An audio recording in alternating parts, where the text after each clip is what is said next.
Boomers don't know how to talk to Gen Z. Gen Z does not know how to talk to Gen X.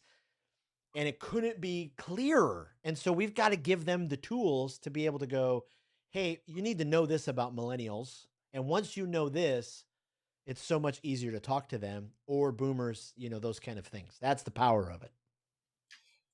For the first time, I think ever, we have 4, potentially 5 generations, right, inside the financial centers. I believe that we're just not ready for it. Right? When we talk about it, and why we built out the whole thing to begin with was, think about terms of Gen X. Typically across the financial center, in my footprint, I typically see that the program managers, the branch managers, senior licensed bankers, the financial professionals, the program managers all tend to be somewhere around, Generation X. Yep. And they're training Gen Y and Gen Z to sell the baby boomers. And they see the world completely differently. And there's such a disconnect.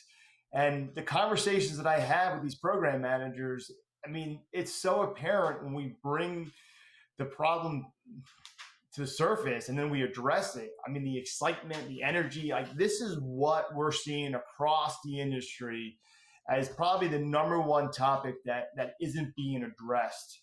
And it's the most important.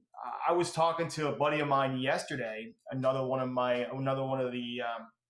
buddies, and basically I was saying, think about this. Another 10 years or so, the baby boomers are going to be further along, right? Who's going to be the next generation that's the focal point for financial advisors? It's going to be Gen X. Mm-hmm. And I asked him, I say, hey man, you have a kid in college, right? He said, yeah. I said, what do you think about having someone his age talk to you about retiring and managing your assets? Right? And the look on his face said it all. And think about it. That's what we're facing as an industry. Yep.